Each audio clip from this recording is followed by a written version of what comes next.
மாண்புமிகு பேரவைத் தலைவர் அவர்களே, இறைவனுக்கு வந்த சோதனையாக எடுத்துக்கொண்டு என் உரையை நான் துவக்குகிறேன். சரித்திர புகழ்பெற்ற சட்டப்பேரவை தலைவர் அவர்களே, நீங்கள் பிறந்தது திண்டுக்கல் என்றாலும் மன்ற உறுப்பினர்களுக்கு வாய்ப்பூட்டு போடாத சமத்துவமிக்க ஒரு தலைவரை வணங்குகின்றேன். இல்லை, அவர் பிறந்த திண்டுக்கல், அவரே கேளுங்க. மாண்புமிகு பேரவைத் தலைவர் அவர்களே, நான் பகுத்தறிவாளராக இருந்தபோதும் இறை நம்பிக்கை உள்ளவர்களுக்காக போராடிய போராளிதான் தந்தை பெரியாரை வணங்குகின்றேன். நுண்ணறிவு நூலகம், படிக்க தவிட்டாத திராவிட பெட்டகம், பேரறிஞர் அண்ணாவை வணங்குகிறேன். அண்ணாவின் இதயத்தை இரவலாக வாங்கி அவரிடமே மீண்டும் அதை எடுத்துக்கொண்டு சேர்த்து ஓய்வெடுக்காமல் உழைத்தவர் இதோ ஓய்வு கொண்டிருக்கின்றார் என்று வாழும் போதே தன் நினைவிட வாசகத்தை தந்த தீர்க்கதரிசி கலைஞரை வணங்குகின்றேன். கடல் காற்றை தான் வாங்கி எங்களுக்கு மூச்சுக்காற்றாய் வழங்கி வாழ வைக்கும் வரலாற்று நாயகன் முத்தமிழறிஞரை மீண்டும் ஒரு முறை வணங்குகின்றேன்.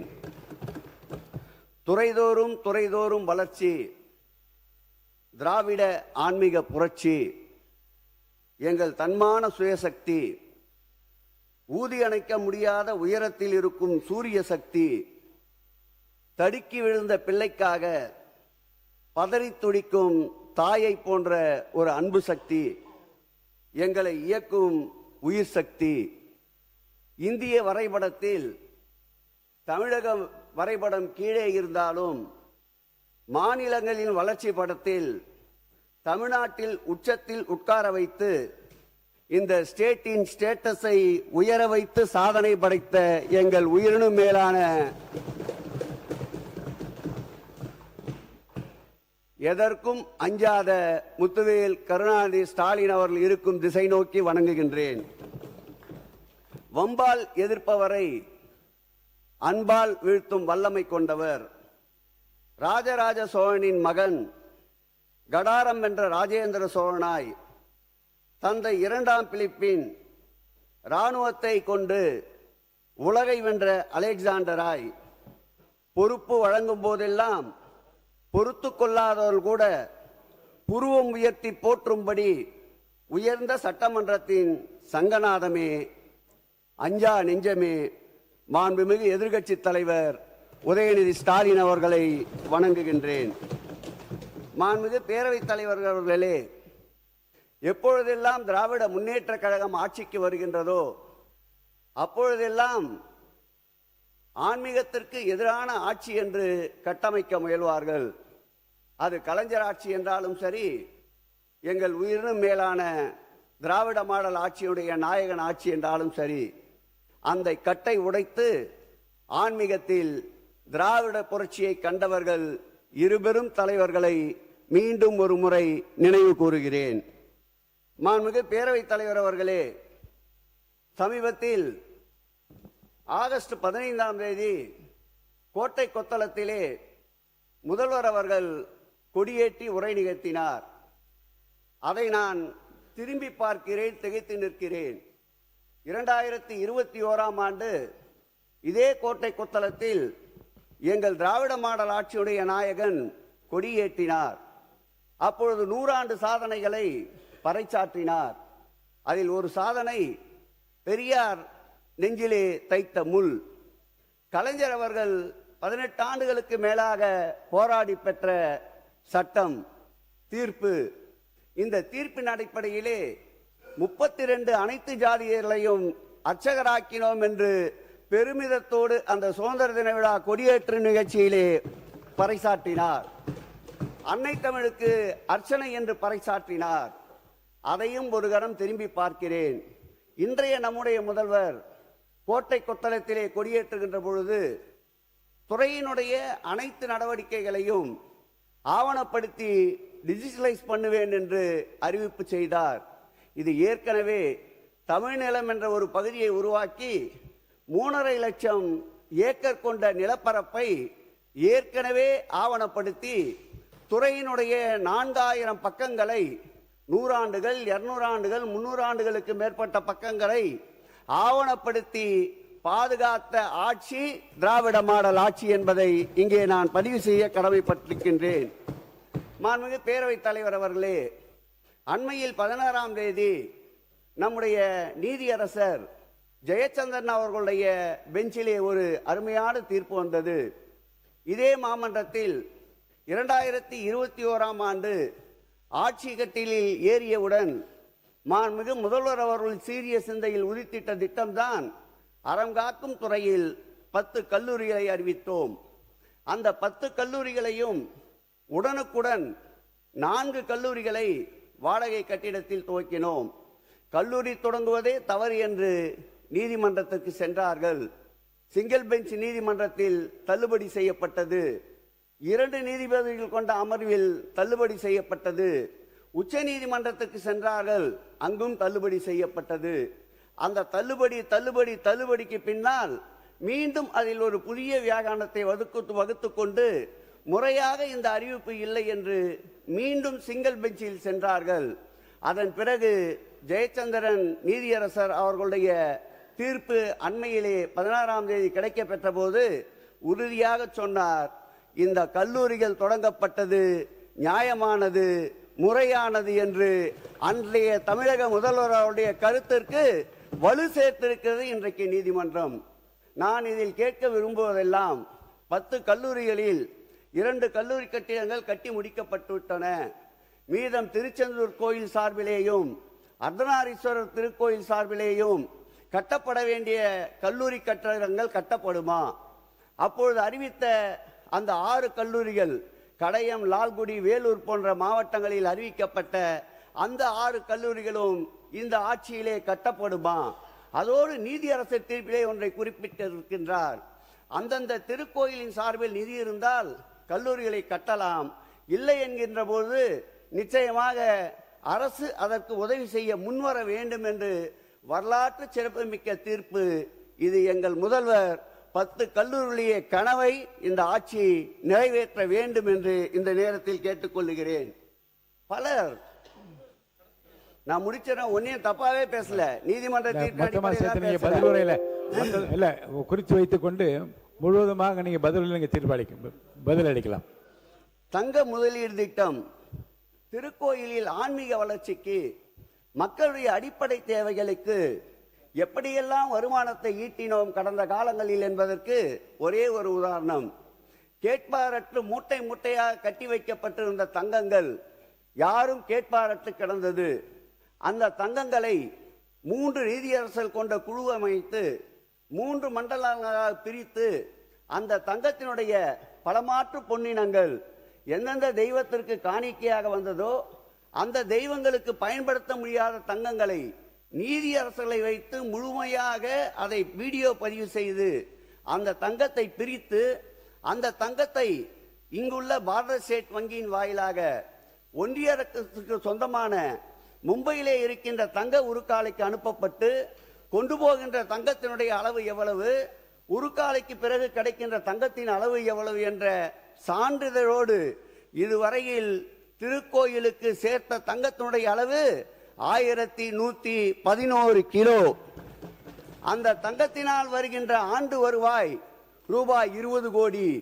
இப்படி ஆட்சி அதிகாரத்தில் இருக்கின்ற பொழுது இறைவனுக்கு சொத்து சேர்த்து அந்த சொத்தின் வாயிலாக இறைவனுக்கு திருப்பணியை செய்த ஒரு அரசு உண்டென்றால் அதுதான் திராவிட மாடல் அரசு, திராவிட ஆன்மீக மாடல் அரசு.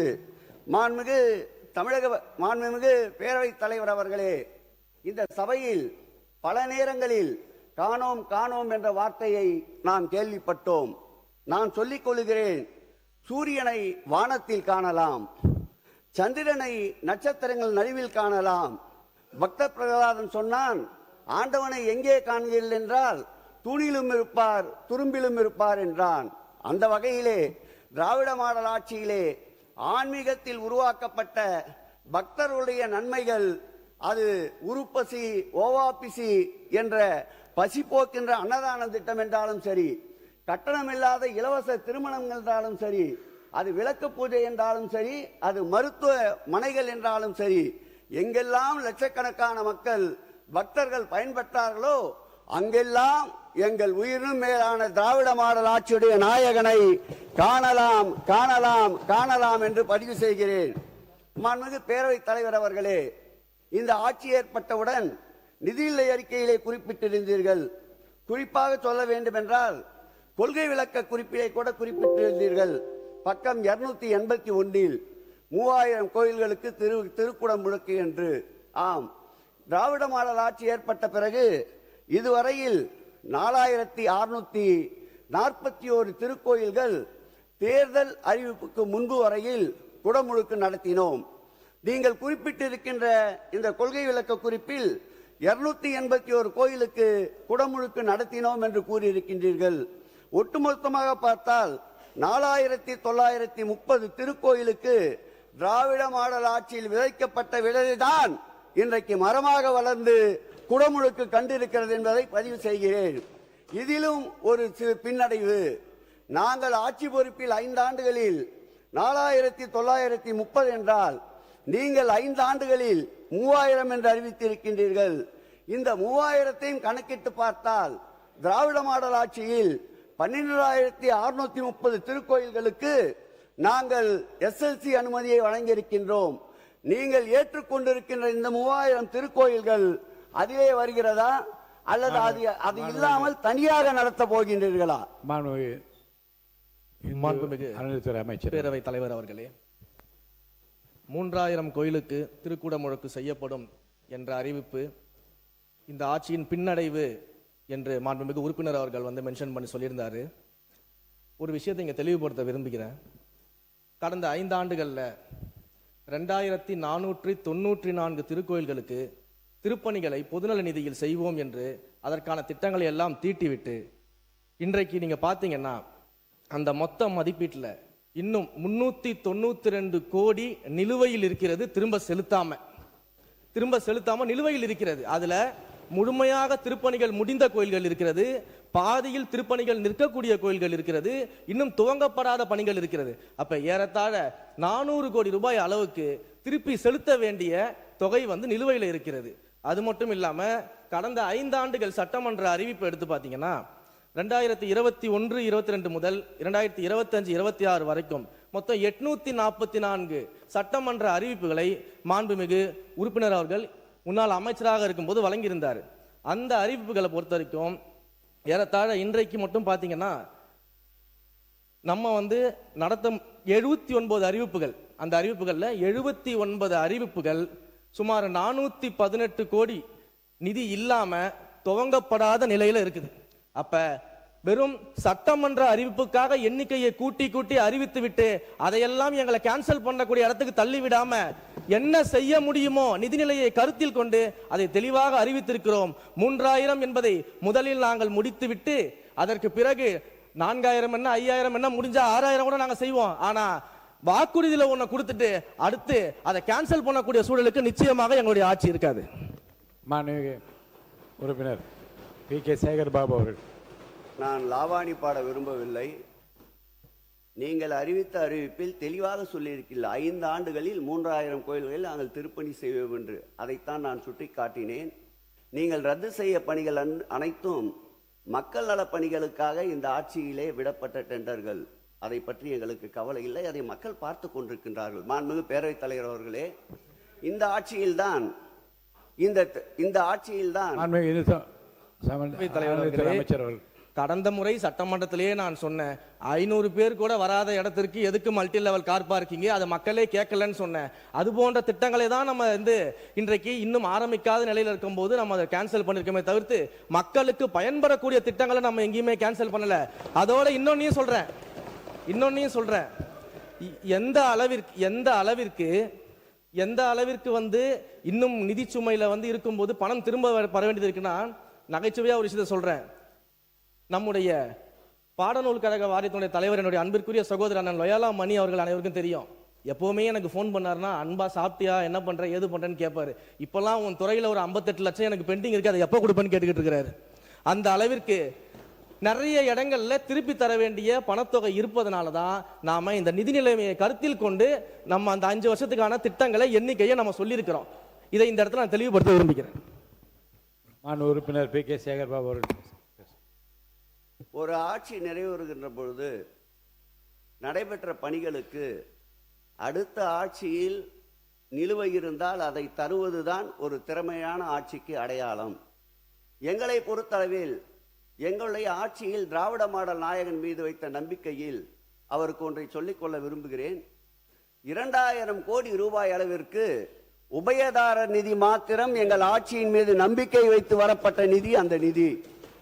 அதேபோல் திருக்கோயிலுடைய வருவாயை எப்படியெல்லாம் பெருக்கினோம் என்பதற்கு உதாரணம், நிலுவையிலே இருந்த 570 கோடி ரூபாயை வாடகை நிலுவை பாக்கியை திருக்கோயிலுக்கு கொண்டு வந்து சேர்த்த பெருமை மாண்புமிகு திராவிட மாடல் ஆட்சிக்கு உண்டு. அன்னதான திட்டத்திற்கு சுமார் 300 கோடி அளவிற்கு பொதுமக்கள் பங்களிப்பை கொண்டு வந்து சேர்த்த ஆட்சி எங்கள் ஆட்சி. கடந்த காலங்களில் செய்யப்பட்ட பணிகளுக்கு நிலுவைத் தொகையை வழங்க வேண்டிய உண்டு. அதை உங்கள் திறமையால் செய்யுங்கள், நிலுவைத் தொகையை நிவர்த்தி செய்யுங்கள். மாண்புமிகு பேரவைத் தலைவர் அவர்களே, பெரிய பெரிய முதுல்லை கோயில்களில் தீபங்கள் 1000 கணக்கில் எரியும். ஆனால் ஒரு கால பூஜை திட்டம் என்று வருகின்ற திருக்கோயில்கள் தமிழகத்திலே உண்டு. அதை மறைந்த அம்மையார் அவர்கள் ஆட்சி காலத்தில் 25,000 ரூபாய் வைப்பு நிதியாக தொடங்கினார்கள். இந்த ஆட்சி நிறைவு பெறுகின்ற அதிமுக ஆட்சி நிறைவு பெறுகின்ற போது அதை 1 லட்சம் ரூபாயாக ஆக்கினார்கள் வைப்பு நிதியை. இந்த ஆட்சி வந்த பிறகு 1 லட்சத்தை 1.5 ஆக்கினோம், 1.5ஐ 2 ஆக்கினோம், 2ஐ 2.5 ஆக்கினோம். அதோடு நிற்கவில்லை. 12,974 திருக்கோயில் இருந்த திருக்கோயில் பட்டியலை 19,000 திருக்கோயில் ஆக்கினோம். ஒருவேளை நித்திய கால பூஜை கூட நடைபெறாமல் இருந்த திருக்கோயிலில், ஒரு விளக்கு கூட எரிய வைக்க முடியாத இருந்த திருக்கோயிலில் 19,000 திருக்கோயிலுக்கு ஒரே உத்தரவில் விளக்கேற்றி வைத்த ஒளி விளக்கு திராவிட மாடல் ஆட்சியுடைய நாயகன் முத்துவேல் கருணாநிதி ஸ்டாலின் அவர்கள். அதில் சத்தமில்லாமல் ஒரு சாதனையை செய்தார். அந்த 19,000 கோயில்களுக்கும் மின்சாரத்தை இலவசமாக வழங்கினார். அதோடு நிற்கவில்லை. அந்த 19,000 கோயிலே இருக்கின்ற அர்ச்சகர்களுக்கு மாதம் மாதம் 1000 ரூபாய் அவர் வங்கி கணக்கிலே செலுத்தினார். 2025-26 ஆண்டு அதோடு நிற்காமல் 1000ஐ 1500 ஆக்கினார். இதோடு சேர்த்து அந்த திருக்கோயிலுக்கு மணியாட்டு, தாம்பல் தட்டு, கற்பூர ஆதானை தட்டு என்று 19,000 திருக்கோயில்களுக்கு 9 கோடி ரூபாய் செலவில் பூஜை உபகரணங்களை வழங்கிய ஆட்சி திராவிட மாடல் ஆட்சி. அதோடு நின்றாரா? இல்லை. அந்த ஒரு கால பூஜை திட்டத்திலே இருக்கின்ற அர்ச்சகர்களுக்கு கோயிலுக்கு யார் வருவார்கள் என்று ஏக்கத்தோடு இருக்கின்ற சூழ்நிலை. அந்த பிள்ளைகளுடைய படிப்பு செலவிற்கு, உயர்கல்வி படிப்பவர்களுக்கு கிட்டத்தட்ட 2000 பேர்களுக்கு மாதம் 10,000 ரூபாய் என்று அந்த ஒரு கால பூஜை திட்டத்திலே இருந்த அந்த அர்ச்சகர்களுக்கு கல்வி உதவி வழங்கி கல்வி தந்தையாக திகழ்ந்தவர் திராவிட மாடல் ஆட்சியுடைய நாயகன் என்பதை இங்கே நான் பதிவு செய்ய விரும்புகிறேன். சரி, ஒரு கால பூஜை திட்டத்தில் இத்தனை கோயிலை எடுத்துக்கொண்டோம். ஆதி திராவிடர் பழங்குடியினர் வசிக்கின்ற பகுதியிலே இருக்கின்ற திருக்கோயிலுடைய நிலை என்ன என்று எங்களோடு கலந்தாய்வு செய்தார். அந்த ஆய்விலே அந்த திருக்கோயிலுக்கு திருப்பணிக்கு எவ்வளவு நிதி ஒதுக்கீடு செய்யல் என்று கேட்டார். 1 லட்சம் என்றோம். 1 லட்சத்தில் என்ன முடியும் திருப்பணிக்கு என்று 1ஐ 1.5 ஆக்கினார், 1.5ஐ 2 ஆக்கினார், 2ஐ 2.5 ஆக்கினார். அந்த திருக்கோயிலுடைய திருப்பணி எவ்வளவு தெரியுமா நடந்தது? சொல்லுவார்கள், கத்தியின்றி ரத்தமின்றி யுத்தம் செய்து சுதந்திரம் பெற்றது ஒரு வகை என்பார்கள், ஆரவாரம் ஆர்ப்பாட்டத்தோடு பெறுவது ஒரு வகை என்பார்கள். ஆரவாரம் ஆர்ப்பாட்டம் இல்லாமல் 10,000 திருக்கோயில்களுக்கு குடமுழுக்கு கண்டவர் எங்கள் திராவிட மாடல் ஆட்சியுடைய நாயகன் என்பதை இங்கு பதிவு செய்ய விரும்புகிறேன். உங்களுடைய அறிவிப்பில் கூட அறிவித்திருந்தீர்கள். நீங்கள் இப்போது அறிவிப்பது கூட 106 அறிவிப்புகளை அறிவிக்க இருக்கின்றீர்கள். பார்ப்போம் அந்த 106 அறிவிப்புகளை எத்தனை ஆண்டுகளில் நீங்கள் நிறைவேற்றி காட்டப் போகிறீர்கள் என்று. மாண்புமிகு பேரவைத் தலைவர் அவர்களே, 1000 ஆண்டுகளுக்கு மேற்பட்ட திருக்கோயில்கள், நம்முடைய மன்னர்கள் நமக்கு விட்டு சென்ற பொக்கிஷம். அந்த திருக்கோயில்களை இந்த ஆட்சி வந்த பிறகு வகைப்படுத்தினோம். 317 திருக்கோயில்களை வகைப்படுத்தினோம். அந்த 317 திருக்கோயில்களுக்கு சரித்திரத்தில் இல்லாத அளவிற்கு 2022-23 ஆண்டு 100 கோடியை அரசு மானியமாக வழங்கினார். 24-25 அதேபோல் 100 கோடி என்று, கடந்த ஆண்டு 125 கோடி என்று 425 கோயில்களுக்கு மாண்புமிகு தமிழக முதல்வர் அரசு நிதியாக வழங்கினார். அதோடு சேர்த்து 135 கோடி பொதுநல நிதியும் உபயதார நிதியும் வழங்கப்பட்டு 560 கோடியில் 317 திருக்கோயில்கள் திருப்பணிக்கு எடுத்துக் கொள்ளப்பட்டு சுமார் 90 திருக்கோயில்கள் 1000 ஆண்டுகளுக்கு மேலான திருக்கோயில்களுக்கு குடமுழுக்கினை கண்டோம். அதன் வாயிலாகத்தான் நம்முடைய கோவி செழியன் சட்டமன்ற உறுப்பினர் தொகுதியிலே இருக்கின்ற யுனெஸ்கோ விருது பெற்ற ஒரு திருக்கோயிலும் அதில் அடங்கும் ஆபத் சகாயர் திருக்கோயில் என்பதை இந்த நேரத்தில் நான் பதிவு செய்ய கடமைப்பட்டிருக்கின்றேன். அதில் ஒன்றை சொல்லுவார்கள், நாங்கள் கூட திருப்பணிக்கு இப்பொழுது 217 கோயிலுக்கு வகைப்படுத்தி இருக்கிறோம் என்று. என்னுடைய கேள்வி, நாங்கள் ஏற்கனவே எடுத்துக்கொண்ட 317 கோயில்கள் இதில் அடங்குகிறதா, அல்லது இதை தவிர்த்து நீங்கள் 217 திருக்கோயில்களுக்கு குடமுழுக்கு காண இருக்கின்றீர்களா என்பதை பதில் வாயிலாக அறிய விரும்புகிறேன். மாண்புமிகு பேரவைத் தலைவர் அவர்களே, கடல் உள்ளவரை, கார் உள்ளவரை, அருவி உள்ளவரை, ஆறு உள்ளவரை திருக்குல நாயகன் எங்கள் தலைவர் முத்துவேல் கருணாநிதி ஸ்டாலின் அவர் பெயர்களை எப்பொழுதும் சொல்லும். அவர்கள் வழியில் எங்கள் திராவிட மாடல் ஆட்சியில், ஒரே சப்ஜெக்ட் தான், இதோட முடிச்சுட்டு நிறைய வரைக்கும் போயிடுறேன். எங்கள் திராவிட மாடல் ஆட்சியில் 4 திருக்குளங்களை புதிதாக வெட்டினோம். அதோடு நிற்கவில்லை, 143 கோடி ரூபாய் செலவில் 272 திருக்குளங்களை மேம்படுத்துகின்ற பணியை ஏற்றுக்கொண்டோம். அதில் 109 திருக்குள பணிகள் முடிவுற்றிருக்கின்றன. மீதம் இருக்கின்ற திருக்குள பணிகளை எடுத்துக்கொண்டால் 163 திருக்கோயில் பணிகள் நடைபெற்றுக் கொண்டிருக்கிறது. உங்களுடைய கொள்கை விளக்க குறிப்பிலே குறிப்பிட்டிருக்கின்றீர்கள், இந்த ஆண்டு கிட்டத்தட்ட 250 திருக்குளங்கள் சீரமைக்க போகிறோம் என்று சொல்லியிருக்கின்றீர்கள். என்னுடைய கேள்வி, நாங்கள் தொடங்கிய அந்த 163 திருக்கோயில்கள் பணிகள் நடந்து கொண்டிருக்கின்ற திருக்குளங்களையும் சேர்த்தா, அல்லது அதை விடுத்து புதிதாக 250 திருக்குளங்களா என்பதை பதிலுரையிலே நீங்கள் விளக்க வேண்டும் என்று கேட்டுக்கொள்கிறேன். மாண்புமிகு பேரவைத் தலைவர் அவர்களே, ஒரே ஒரு கருத்தோடு நிறைவு செய்கிறேன். சொத்துக்கள் மீட்பு, ஆலயங்களுடைய சொத்துக்களை மீட்டெடுத்த ஆட்சி சுதந்திர இந்தியா. உறுப்பினர் 20 நிமிஷம் நீங்க பேசி முடிச்சிட்டீங்க. 20 நிமிடம் கொடுத்திருக்கேன், முடிங்க. நன்றி சொல்லி முடிங்க. இந்திய சுதந்திரம் அடைந்த பிறகு இந்த 80 ஆண்டுகளில் திருக்கோயில் சொத்துக்களை மீட்ட ஒரு ஆட்சி உண்டென்றால் அது திராவிட மாடல் ஆட்சியாகத்தான் இருக்க முடியும். 8450 கோடி ரூபாய் மதிப்பிலான சுமார் 8147 ஏக்கர் உள்ள நிலங்களை மீட்டிருக்கின்றோம். பத்திரமாக திருக்கோயில் சொத்துக்களை மீட்ட ஆட்சி எங்கள் ஆட்சி. இந்த ஆட்சி மீட்ட சொத்துக்களை பத்திரப்படுத்திக் கொண்டிருக்கின்ற ஆட்சி இந்த ஆட்சியாக இருக்கின்றது. வள்ளலார், வாழும் வள்ளலார் பசிப்பினி அறியாமல் வாழ வேண்டும் என்று சொன்னவர். அன்பே வாழ வைக்கும், ஆசை தாழ வைக்கும் என்ற குரலுக்கேற்ப வள்ளலாருக்கு உலக அளவிலே ஒரு சர்வதேச மையத்தை மாண்புமிகு தமிழக முதல்வர் எங்கள் உயிரினும் மேலான அன்பு தலைவர் கொண்டு வந்தார். அதனுடைய பிபிடியை இருக்கின்ற சட்டமன்ற உறுப்பினர் அனைவருக்கும் சபாநாயகர் அவர்களுடைய உத்தரவோடு வழங்குகின்றோம். அதை காணுங்கள், எவ்வளவு அருமையாக இருக்கும் என்று. அது நீதிமன்றத்தின் நெடிய படிக்கட்டுகளில் நாங்கள் வாதிட்டுக் கொண்டிருந்தோம். நீங்கள் ஆட்சி பொறுப்பை ஏற்றவுடன் அதை திரும்ப பெறுகிறீர்கள். எந்த வகையில் நியாயம்? யார் வள்ளலார்? தமிழகத்திற்கு மாத்திரம் சொந்தமல்ல. தன் மீது போடப்பட்ட வழக்குக்காக நீதிமன்றத்திற்கு செல்லுகிறார். வழக்கு போட்டவரே அவரை பார்த்தவுடன் நெடுஞ்சானாக விழுந்து வணங்குகிறார். நீதிபதி அந்த வழக்கை தள்ளுபடி செய்கிறார். இப்படிப்பட்ட வள்ளலாருக்கு இந்த ஆட்சியில் அந்த வள்ளலார் அமைத்த சர்வதேச மையத்தை நீங்கள் கொண்டு வர வேண்டும் என்று கேட்டுக்கொண்டு நிறைவாக நூற்றாண்டு பழகண்ட தமிழ்நாட்டில் அழிக்க முடியாத பெயர்கள் ஆயிரம் உண்டு. பகுத்தறிவு என்றாலே தந்தை பெரியார், தமிழ்நாடு என்றாலே அறிஞர் அண்ணா. எங்கெல்லாம் தமிழுக்கு முடிசூட்டப்படுகிறதோ அங்கெல்லாம் 60 ஆண்டு அரசியல் சரித்திரத்தை தன் ஆள்காட்டி விரலசையில் வைத்திருந்த முத்தமிழறிஞர் தலைவர் கலைஞர்.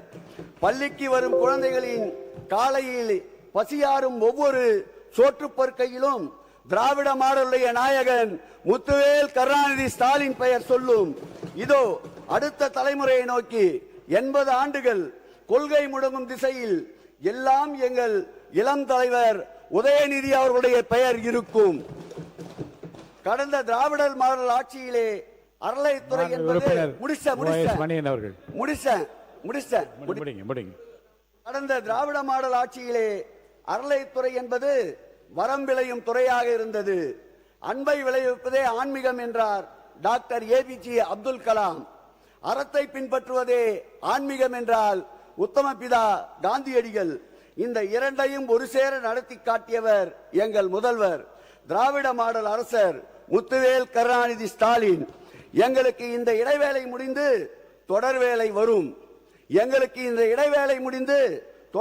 வரும். இமயம் வரையில் எங்கள் அறம் படரும். மீண்டும் வருவோம். நன்றி, வணக்கம்.